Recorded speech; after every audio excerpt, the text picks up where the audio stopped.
Now, every city has its defining families. These are the families that have been around for a while. They serve as the custodians of the history. They think about what's ahead, they act, and they care. Maynard Jackson's time came in 1973. Now, he had been groomed for this moment. He had remembered standing on that corner on Auburn Avenue 25 years before as a 10-year-old in 1948 and seeing Atlanta's first black police officers and hearing his grandfather, the Grand, his call of great God Almighty. Jackson was a big man. He was massive. He was 6'3", more than 300 pounds. He was the mayoral equivalent of William Howard Taft. He was a lawyer, and his diction was precise. His wardrobe was crisp and immaculate, and in his oratory, he spoke to the heavens.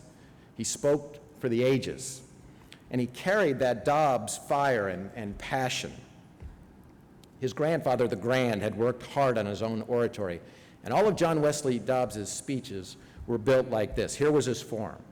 You start low and go slow. You strike fire and move higher, and then you sit down in a storm. In other words, once you've got that crowd buzzing, once you've got them right at that pitch, you sit down and you leave them buzzing.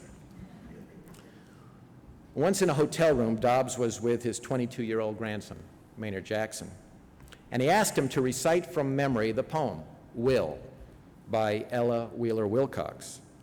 Jackson said, "Here? Now?" Dobbs nodded. And soon his hands were moving in sweeping motion and his words carried force. As Maynard Jackson said, "Gifts count for nothing. Will alone is great. All things give way before it, soon or late," which would kind of become his way as mayor, because in 1973, for the first time, Atlanta was a black majority electorate, and Jackson's white opponent in that campaign used a crude slogan, "Atlanta's too young to die," and it didn't work. Not against the most eloquent mayor Atlanta had ever had. Jackson's election fired the spirit of young and ambitious African Americans in Atlanta and across the nation. Their resumes stacked up at Atlanta City Hall, and some thought he might become America's first black president. And at the time, Barack Obama was 12 years old and living in Hawaii. On the night of Maynard Jackson's inauguration in January 1974, the artistic nature of the Dobbs family was on full display when Maynard Jackson's aunt, the coloratura soprano Matawilda Dobbs, performed. And that night in his inaugural address, Maynard Jackson said, "Everyone knows that the Old South is dead forever." With Jackson as mayor during the 70s and into the early 80s, and he came back for a third term into the 90s. But Atlanta thrived. The city built its airport, as Maynard Jackson liked to say, in time and under budget. And we all know about that Atlanta airport. Now known as Hartsfield-Jackson International Airport. As the saying here goes, to get to heaven, you gotta connect in Atlanta.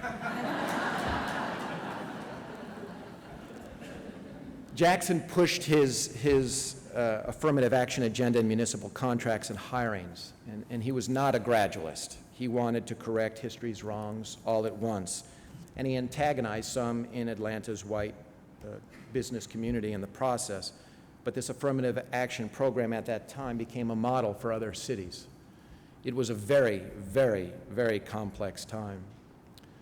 I must confess my love for this city. I have never felt so attached to a place or so emotionally invested in it. And when I come home now, I still can't believe that they're both gone.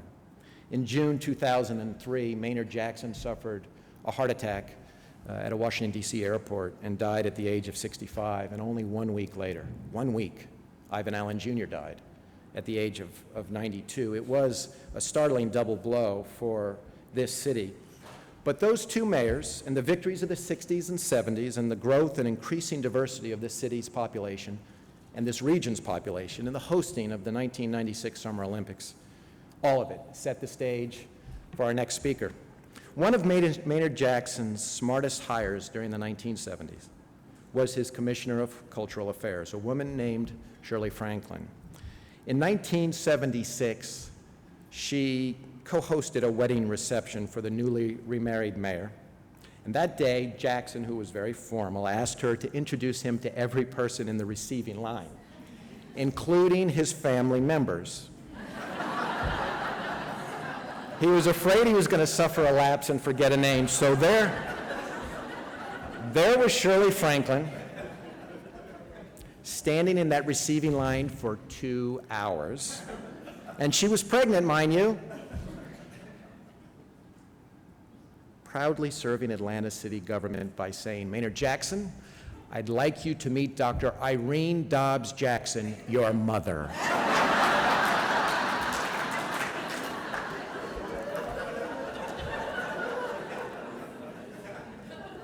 She's gone on to bigger things. She later served as Chief Administrative Officer for Atlanta Mayor Andrew Young, and then as the top-ranking female executive for the Atlanta Committee for the Olympic Games.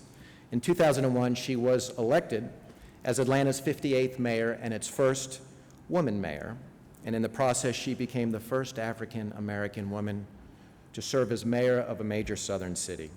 She was reelected in 2005, and in a number of national polls, she has been ranked among America's finest mayors, which comes as no surprise to me.